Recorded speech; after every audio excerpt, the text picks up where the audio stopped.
Mary's diminishing attraction to Branden is evident in her expressions.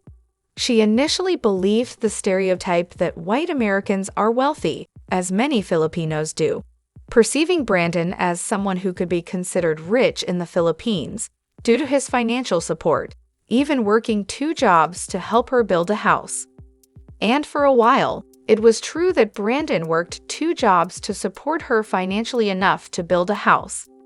She was living the first part of her dream, and nothing could tell her otherwise. Once Branden gets to the Philippines, this is where the dream starts to fall apart. However, when Branden arrives in the Philippines with just $200 and suggests seeking her grandparents' help, Mary experiences a near panic attack. This is likely because she portrayed Branden as her ticket out of poverty to her friends and family. This is exactly why she got so upset immediately. Hello everybody, welcome to my channel. My name is Alina. Keep watching for more interesting details. And don't forget to subscribe, so let's start. Then, the poorly executed marriage proposal, she looks at him in disgust. Because he's standing there, looking equally as poor as she, except white. She starts to break down in front of producers, saying that yes, she intends to marry him, but the proposal didn't align with her grand expectations, influenced by Western media that she had always dreamed about. Instead, it was in the pantry while she was stressing about money, just as she had before she met him. Lastly, they showed her suggesting that he go back home. Why? Because she'd much rather him go back to working 2 jobs to send her money than deal with the idiot and have no money. And she is fine being pregnant by him. They were trying, but she is not sure about marriage. It makes no sense.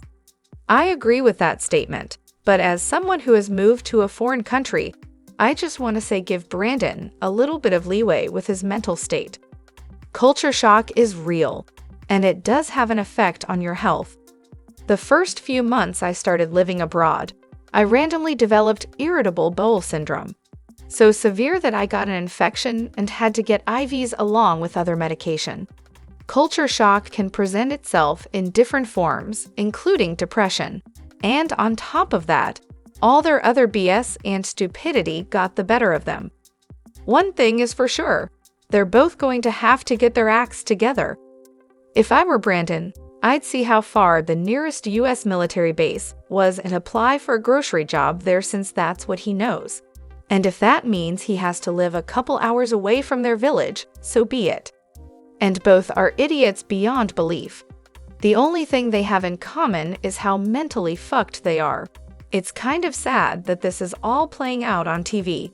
They were fired from the show, but I'm not entirely convinced that it's only because they broke their non-disclosure agreement.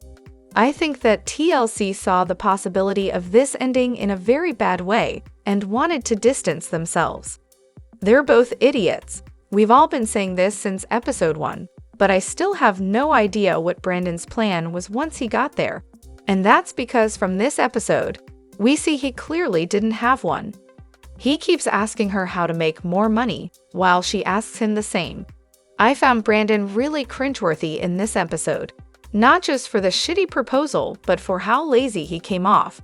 He literally says his days are spent sleeping until noon or 1, and then playing video games on his phone for the day. And I also hated Branden's excuse for not working in the store, being that he doesn't speak the language. He knew he didn't speak the language before going there. The way you learn it is by interacting with the people, and working in the store with her would be a great way to learn it. And maybe he could be doing language lessons on his phone instead of playing video games all day. My opinion of him went way south after this episode. You're not in your RV being cared for by your godparents anymore, bud. You gave that up. I feel for him having a rough past, but he's lazy and a moron. That's her fault just as much as his. She knew he had no money and couldn't work if they weren't married. What did she expect? Even if he sat on the shore 24/7, they would still be in poverty. They could both be adults and problem solvers. As long as he's on his damn phone, he could surely figure something out. Throw your opinion in the comment section below. According to my discussion, thank you for watching.